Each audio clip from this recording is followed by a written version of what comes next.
Bom dia, meu nome é Ana Laura, sou fonoaudióloga e hoje vamos falar um pouquinho sobre gagueira.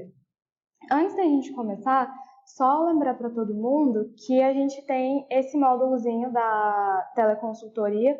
Caso você não tire alguma dúvida agora, tenha alguma dúvida depois, pode mandar lá que todos os nossos professores respondemos lá vocês, tá?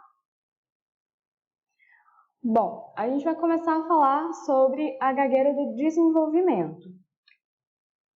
Ela tem uma classificação no CID-10, o F98.5, e ela é considerada cientificamente como um distúrbio neurológico ou transtorno de fluência da fala.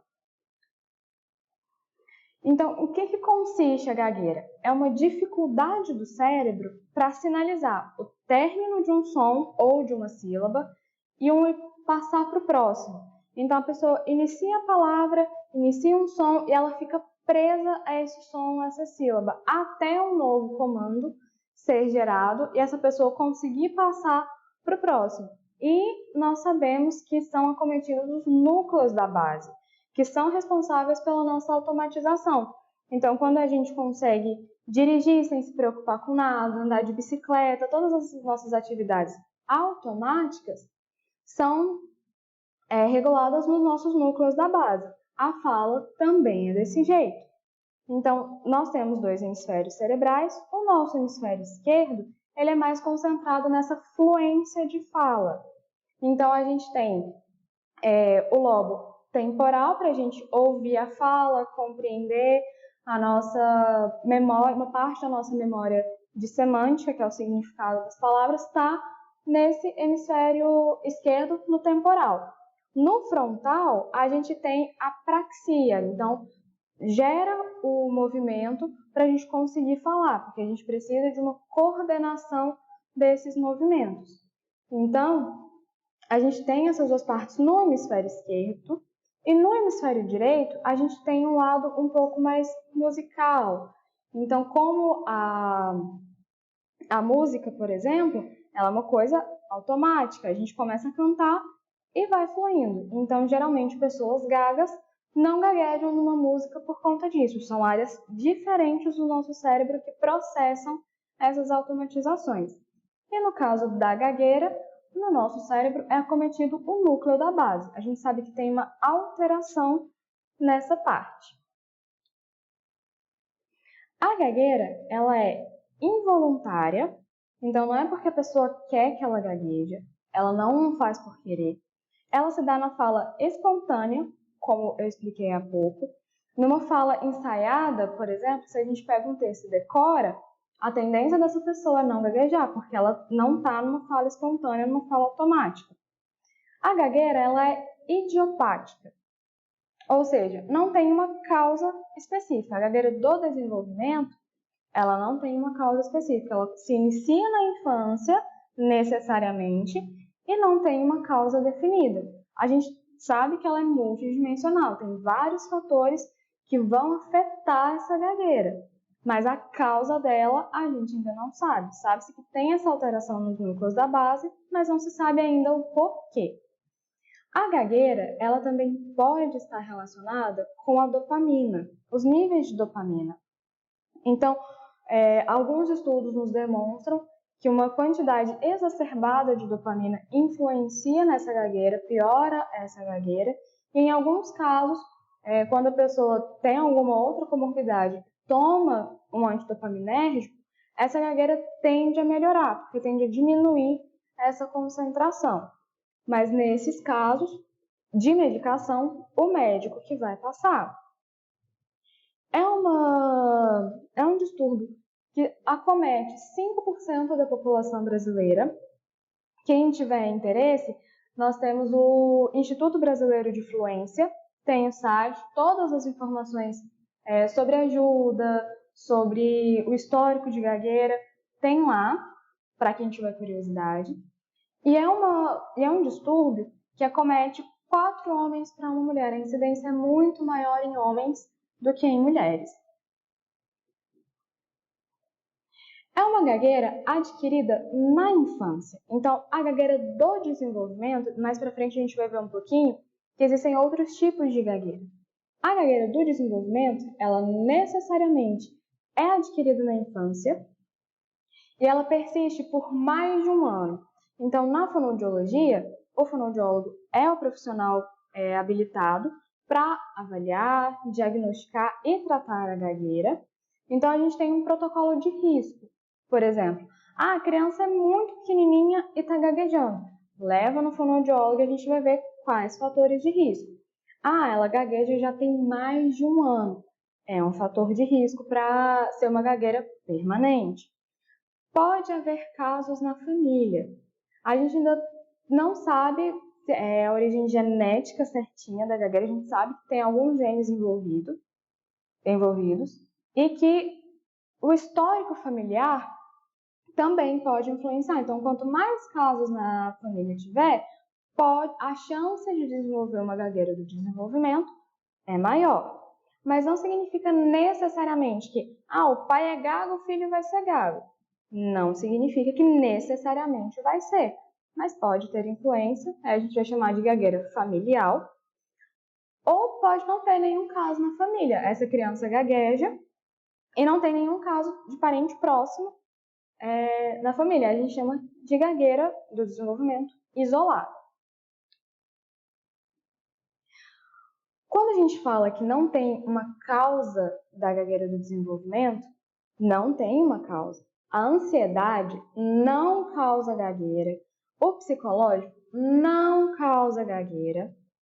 Essa é a gagueira do desenvolvimento. Então, porque a criança está muito nervosa, a gente geralmente fica naquela ansiedade com a criança, pede para ela respirar, para ela, não, calma, repete, ou então completa a fala para a pessoa. Não se deve fazer isso. A gente tem que ter consciência de que a ansiedade não causa gagueira. Ela pode influenciar, ela pode ser uma comorbidade para piorar aquele estado. Então, geralmente as pessoas gagas, elas têm essa ansiedade porque elas sabem que quando elas falarem junto na frente de uma pessoa, principalmente de quem elas não conhecem, a tendência dela gaguejar é maior. Então, essa ansiedade retroalimenta essa gagueira, mas não causa a gagueira. E a gente começa a entender um pouquinho sobre o que é a fala fluente, o que é uma pessoa fluente e uma pessoa disfluente. Todos nós temos as nossas disfluências, mas em geral as pessoas são fluentes. Então a gente fala sem esforço, com conforto, sem pausas. Às vezes pode dar aquele branco, a gente está nervoso com uma apresentação, por exemplo. Às vezes a gente gagueja um pouquinho, tem algumas coisas que são naturais da nossa fala. Mas a gente tem o lado patológico, que é a disfluência. A disfluência ela é caracterizada por rupturas na fala. Então, a gente viu lá no começo que o cérebro tem uma dificuldade de processar aquele som, começar, terminar e começar o próximo. Então, tem essa disfluência, essa ruptura na fala. E essa disfluência, ela pode ser uma disfluência comum ou uma disfluência gaga. Quando a gente analisa a fluência, a gente vai analisar esses 4 pontos. Primeiro, como que é a continuidade dessa fala da pessoa? Ela tem uma continuidade bacana, ela tem um ritmo legal, ela tem uma velocidade que dá para a gente entender o que ela está falando. Ela fala sem esforço, ela não fica tensa, não tem algum concomitante físico. A fala ela é molinha, digamos assim. Então, a gente tem esses 4 parâmetros que na fonoaudiologia a gente vai analisar. E aí a gente colhe uma amostra de fala, a gente faz toda a anamnese da pessoa. Eu falo muito criança na aula porque geralmente é quando os pais procuram, mas existem muitos adultos que gaguejam e sim, adulto também pode fazer uma terapia para gagueira. A gente consegue suavizar, a gente consegue trabalhar essa gagueira. A gagueira, ela não tem cura, mas ela tem tratamento. Então, a gente consegue suavizar bastante essa fala, até ter uma fala comunicativa. A pessoa consegue passar a informação que ela quer de uma forma mais natural. Quando a gente fala lá das disfluências, a gente tem dois tipos, né? A disfluência comum, que todo mundo tem, e as disfluências gagas. A gente começa a diferenciar essas disfluências agora. Então, nas disfluências comuns, é uma disfluência comum a todos nós temos essas disfluências. A gente tem ausência de tensão. Então, a gente fala, por mais que dê aquela travadinha, a gente fica tranquilo, a gente pode estar nervoso, que a gente fica tranquilo, o ombro fica ok, a gente não mexe braço, não mexe perna, nada. Tem ausência de tensão. Elas são disfluências que geralmente não chamam a atenção. A gente tem algumas rupturas, mas elas passam despercebidas. A gente consegue falar e consegue comunicar de forma eficiente. Elas são linguísticas, então geralmente não tem nenhum ato motor que nos leve a fazer essa disfluência. Quando a gente vê os tipos de disfluência gaga, a gente vai entender essa parte do linguístico melhor. E elas não fragmentam ou cortam a nossa fala. A gente consegue falar, consegue manter uma comunicação, fazer um discurso, manter uma conversa tranquilamente. Não fragmenta ou corta a palavra. Tem uma certa fluência, uma certa conexão ali. Então, quais são os tipos de disfluências comuns que nós temos? A hesitação. Então, a gente fala e dá essa pausinha que eu dei agora. Até cerca de 2 segundos é normal, não tem problema. A gente tem as interjeições. São aqueles vícios de linguagem, os famosos vícios de linguagem que a gente tem. Então, né? Daí, essas interjeições a gente costuma prolongar um pouquinho. São também consideradas disfluências comuns. Todo mundo tem e não prejudica a comunicação dessa pessoa. A gente tem uma revisão. Então, a gente fala uma frase e revisa ela.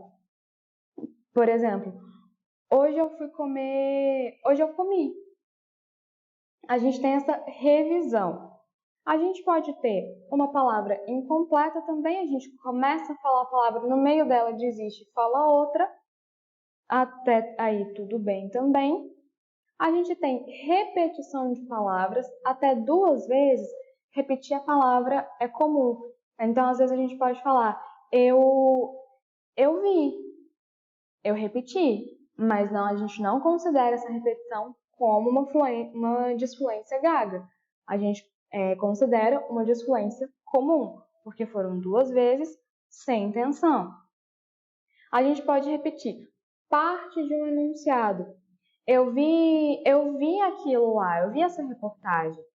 A gente repetiu uma parte do enunciado, também de forma sem intenção, com fluidez, e foram 2 vezes. Então, essa repetição também é comum. É considerado uma disfluência comum. E a gente pode repetir uma frase inteira, sempre lembrando, até 2 vezes, sem problema nenhum. É o que todo mundo vai fazer, é o que todo mundo é o que pode acontecer com todo mundo. Por exemplo, eu acabei de fazer uma revisão, eu comecei a fazer uma frase e revisei essa frase. É uma disfluência comum que pode acontecer com qualquer pessoa. E aí a gente passa para as disfluências gagas. São as fluências típicas da gagueira, são aquelas pessoas gagas mesmo, e a gagueira ela pode ter o seu grau leve, moderado, grave. E aí quem vai classificar, quem vai diagnosticar essa gagueira é o fonoaudiólogo. Então a gente tem todo um protocolo, tem as análises, tanto matemáticas quanto linguísticas, de toda a fala, para a gente classificar essa gagueira. Se é uma gagueira do desenvolvimento, se é uma gagueira leve, média, moderada, se é uma gagueira familiar ou isolada, o fonoaudiólogo faz isso. Nessas disfluências gagas, a gente tem também tensão. Então, a pessoa vai falar, ela faz uma tensão muito grande. É uma coisa que não passa despercebido. A nota de fluência comum, às vezes, pode até incomodar. Se a pessoa faz muito uso, pode até incomodar. Mas passa despercebido, a pessoa consegue se comunicar. Uma pessoa gaga, ela já tem dificuldade nisso, porque é uma tensão muito grande e vai prejudicar a comunicação dela. Então, a quantidade de informação que ela vai conseguir passar vai ficar bem prejudicada. E a disfluência gaga, ela é motora. Então, quando a gente fala que uma disfluência comum é linguística, são aqueles vícios de linguagem que a gente tem. A disfluência gaga, ela é motora. Então, a gente vê que muitas pessoas que gaguejam têm concomitantes físicos, que a gente chama. Então, a pessoa vai gaguejar, ela pode fazer uma careta, ela pode jogar o ombro para frente ou para trás, ela pode bater a perna, ela pode mexer um braço, uma mão, ela pode piscar, ela tem esses concomitantes físicos que são motores, a gente vê, a gente percebe toda essa tensão de uma gagueira. E aí, quais são os tipos de disfluências gagas? Aí a gente lembra que aqui são diferentes, tem essa tensão, tem esse concomitante físico. E quando a gente fala de repetição, a gente fala de 3 vezes ou mais. Ah, Ana, mas eu só gaguejo 2 vezes, eu repito 2 vezes. Mas a gente tem que ver se tem atenção, tá? Então, a gente tem a repetição de sílaba, por exemplo, lulus, lulululus. A gente pode ter essa repetição de sílaba 3 vezes ou mais, ou 2 vezes com tensão. Se tiver uma luz, geralmente tem essa tensão, a gente já considera como disfluência gaga. A gente pode ter uma repetição de som. Então, às vezes, a pessoa não repete a sílaba. Às vezes, ela fala só o sapo, normal. Mas ela repete o som. Sapo. Ela repete muito esse som. Geralmente, essa repetição, ela se dá no início das palavras. Então, e geralmente são com sons que a gente chama de fricativos e plosivos. Então, os sons fricativos são esses sons mais chiadinhos. S, Z, F, V. Tem uma fricção ali para esse som sair. Ou então, os sons plosivos, que eles têm uma barreira ali. O som vem e ele tem que explodir para poder sair. Por exemplo, P, B, M, também, NH. Pode acontecer nesses sons também. São sons mais comuns de se acontecer uma gagueira. A gente pode ter a repetição de palavra. Aí a pessoa pode chegar a repetir várias vezes, dependendo do grau de disfluência dela. A gente tem o prolongamento. Então, a gente tem, de um lado, a repetição de som, sapo, e pode ter o prolongamento desse som. A pessoa faz o som uma vez, mas ela prolonga esse som. Então, ela fala sapo. Ou então, água. A gente tem esse prolongamento de um som também. A gente tem o bloqueio.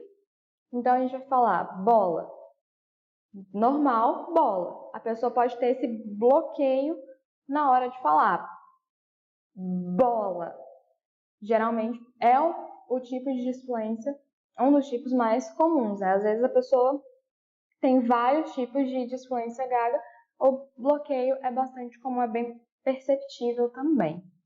A gente tem a pausa, não tem problema nenhum a gente falar e dar uma pausinha entre uma palavra e outra, é normal a gente fazer, mas se essa pausa dura mais de 3 segundos, aí a gente já considera uma disfluência gaga. Então, eu estou falando e agora eu vou falar. Então, foi uma pausa um pouquinho maior. A gente considera como disfluência gaga também. E a gente tem a intrusão. O que é intrusão? A pessoa está falando uma frase normal, uma palavra normalmente, e ela inclui uma palavra que não tem nada a ver com o contexto, um som que não tem nada a ver com a frase também. Então, às vezes ela pode começar a falar: eu fui na padaria ontem. Ela não consegue falar assim. Se ela faz uma intrusão, Como que ela vai falar? Eu fui kkkk na padaria ontem. Ela pode fazer essa intrusão de alguns sons ou de outras palavras no contexto dela também. Então, a gente tem todo esse histórico da gagueira, e a gente tem que frisar bastante que essa é a gagueira do desenvolvimento. Então, a gente tem que frisar bastante agora que a gente tem a disfluência comum, a gagueira ela é uma ruptura na fala, é um distúrbio neurológico que geralmente acontece mais nos homens do que nas mulheres.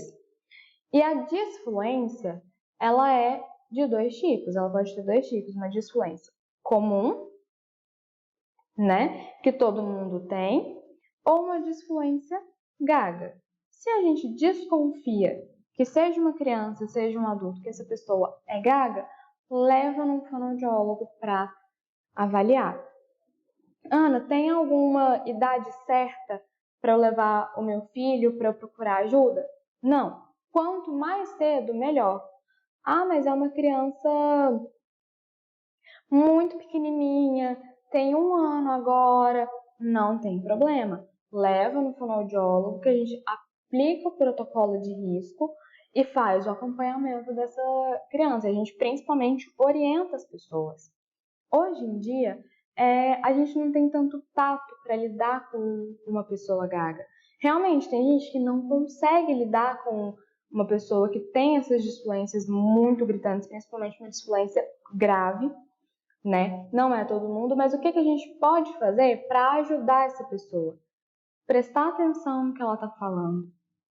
Não pedir para ela se acalmar, para ela respirar, para ela falar devagar.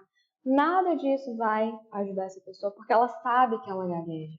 E você falar isso, você expõe, você evidencia que ela está gaguejando, aí ela só vai travar mais na hora de falar e ela não consegue comunicar o que ela precisa. Então, deixa a pessoa no ritmo dela, ela sabe a hora que ela vai gaguejar, então você só espera, não completa, não pede para ela falar devagar, não pede para ela respirar, deixa ela falar conforme for confortável para ela. Só que a gente não tem apenas a gagueira do desenvolvimento. Ela é a nossa principal preocupação, né? É o principal distúrbio da fluência, mas também não é o único. Então, se a gente desconfia que tem algum distúrbio da fluência, procura o fonoaudiólogo que ele vai te ajudar. Porque a gente pode ter outros tipos de disfluência, né? Outros tipos de distúrbios da fluência. Então, a gente pode ter uma taquilalia. O que é isso? É aquela pessoa que fala extremamente rápido. A taxa de articulação dela, quantidade de palavras por minuto que ela fala, é muito alta. Então, aquela pessoa que espera falar, às vezes até é difícil da gente entender. Ela fala muito rápido. Vai ter um prejuízo na inteligibilidade dessa fala, porque a pessoa fala tão rápido que ela acaba engolindo, comendo uma palavra e outra, comendo um som e outro. E aí a pessoa termina de falar, a gente fala, não, fala um pouco mais devagar porque eu não entendi nada.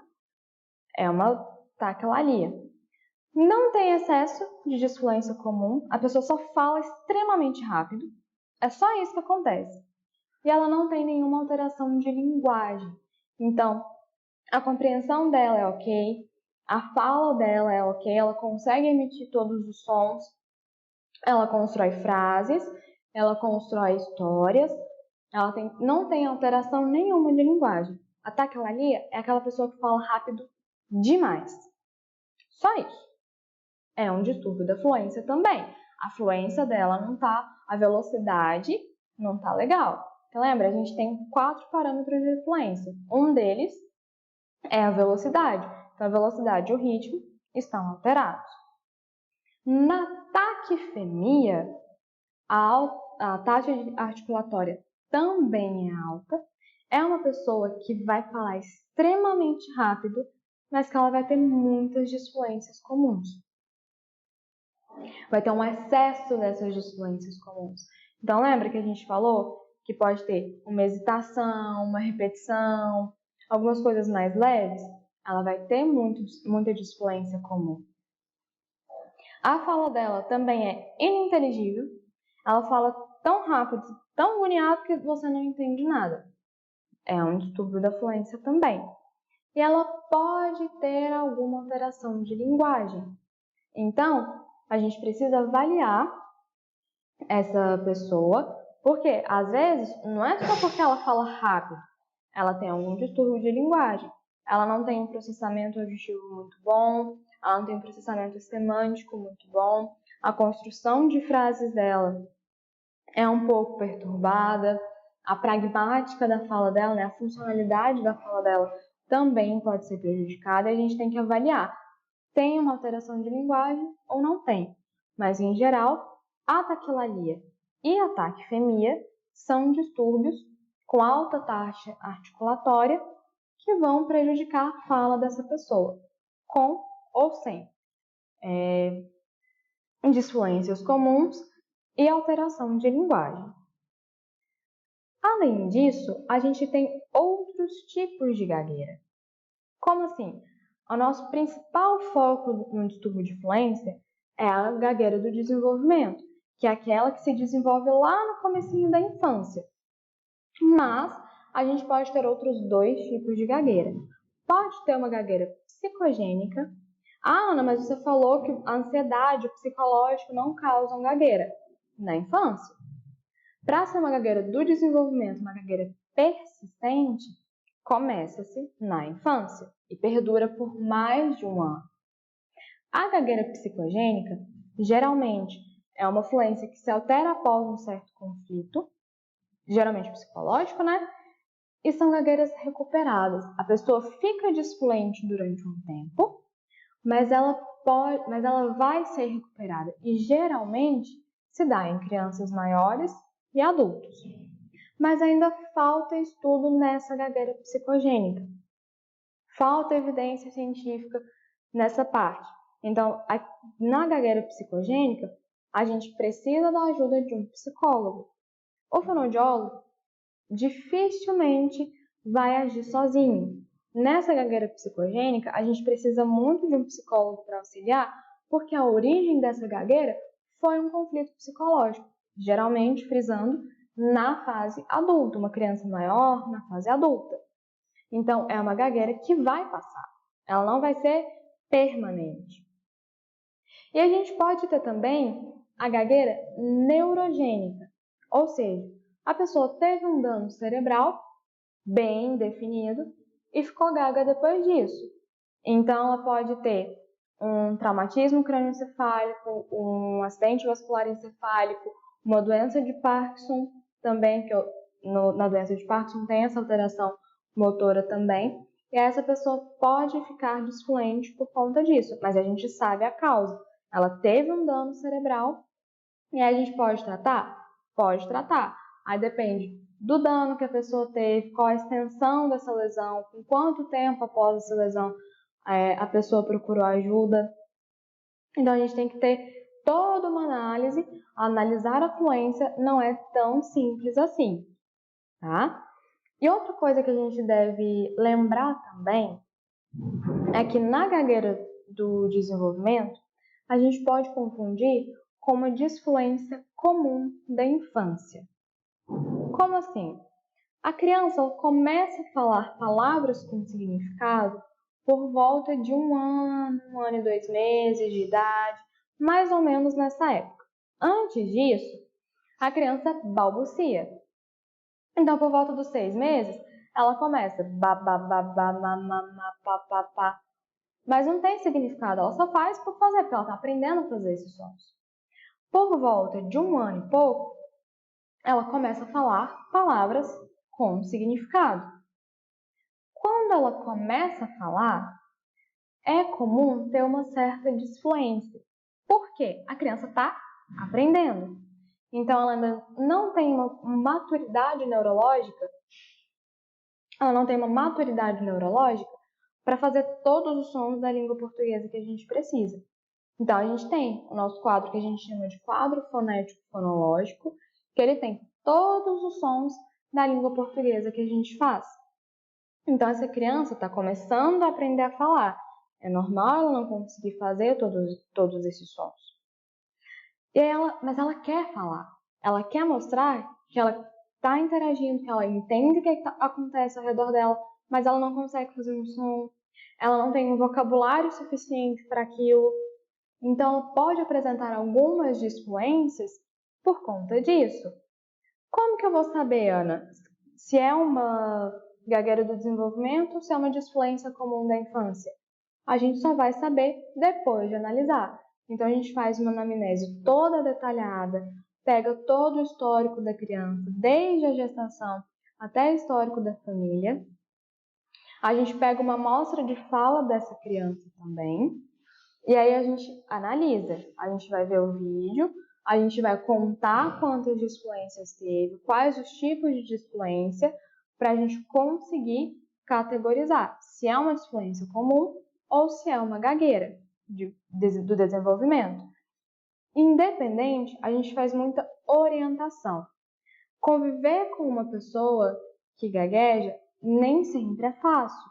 A gente entende bastante isso, mas tem algumas estratégias, né, que a gente pode lidar. Ainda agora, nós falamos algumas coisas, e não só a família dessa criança, porque o nosso público principal é criança, que geralmente procura ajuda, mas a escola tem que estar preparada para lidar com essa criança. Com gagueira, a gente tem todo o material para passar para os professores, para os diretores, para os coleguinhas de turma também, porque são pessoas que tendem a ter uma certa retração, principalmente no convívio social, porque elas sabem que vão virar chacota, elas sabem que vão ser zoadas pelos colegas por causa dessa gagueira. Então a gente tem que trabalhar toda uma equipe para conversar direitinho com essa pessoa que gagueja. A gente tem que ter um preparo para falar com essa pessoa, né? E aí, quando a criança ou a pessoa começa a fazer esse tratamento, a gente chama todo mundo, a gente conversa com todo mundo para ter todas as pessoas do convívio daquela pessoa junto com ela. Porque também não adianta essa pessoa chegar no consultório, geralmente no começo é um tratamento um pouco mais intenso. Então, geralmente a gente começa a ver esse paciente 2 vezes na semana, 3 vezes na semana, para fazer esse treino da fluência. E aí, aos poucos, à medida que essa pessoa melhora, a gente vai desmamando esse paciente. Estava 3 vezes, passa para 2, passa para 1 vez na semana, 1 vez a cada 15 dias, 1 vez por mês. A gente vai espaçando mais esse tratamento, sempre fazendo uma reavaliação, mostrando para o paciente, dando feedback. E aí, em todo esse tratamento, a gente conversa com as pessoas do convívio para lidar melhor com essa pessoa. E a gente tem sempre que lembrar que o fonoaudiólogo é o profissional habilitado para avaliar, diagnosticar e tratar a gagueira. Então, não tem um profissional tem fulano de tal que trabalha com oratória. Esse profissional não é habilitado para tratar a gagueira, é somente o fonoaudiólogo. Existe um tratamento medicamentoso para gagueira, porque a gente falou um pouquinho da dopamina, né? Pode existir, mas aí é uma conversa multidisciplinar do fonoaudiólogo com o médico. Então, como que a gente faz esse tratamento da pessoa com gagueira? Em geral, a gente vai trabalhar esses parâmetros da fluência. A gente promove para essa pessoa no consultório situações, a gente leva essa pessoa até a consciência da gagueira, obviamente quando é uma criança maior, quando é adolescente, adulto, a gente leva essa pessoa até a consciência da gagueira dela, porque quanto mais consciência ela tiver, melhor ela busca as estratégias para evitar que ela gagueje. Então, a gente procura oferecer essa consciência para o paciente e a gente trabalha assuntos de interesse do paciente. Isso é bem básico para qualquer tipo de terapia. A gente trabalha de acordo com o interesse do paciente, com o objetivo desse paciente. Por que ele está se tratando é só pelo âmbito pessoal ou porque ele tem uma dificuldade de achar emprego, por exemplo, por causa dessa gagueira. Então a gente conversa bastante. É interessante ter um psicólogo junto dessa equipe para tratar essa pessoa. Então a pessoa vai no fonoaudiólogo, vê as habilidades que ela consegue desenvolver para poder falar de uma forma mais fluente, de uma forma mais suavizada. E a gente tem também um psicólogo em conjunto para trabalhar os efeitos dessa gagueira. Porque, querendo ou não, é um distúrbio neurológico, é um distúrbio que não tem cura. Né? Ele tem tratamento, mas ele não tem cura. Inevitavelmente, uma hora ou outra a pessoa vai gaguejar também, vai gaguejar novamente. E aí a gente precisa ter esse apoio psicológico para a pessoa conseguir lidar com esses momentos, para ela conseguir internalizar toda essa questão. E a gente da fono trabalha um pouquinho disso no consultório, trabalha essa confiança da pessoa juntamente com o psicólogo. É um trabalho bem juntinho mesmo, tá? Então, era isso que eu tinha para falar hoje. Quem tiver alguma dúvida pode entrar em contato comigo. Lembrando que a gente tem a parte da teleconsultoria. Quem quiser mandar dúvida, estou à disposição. Muito obrigada!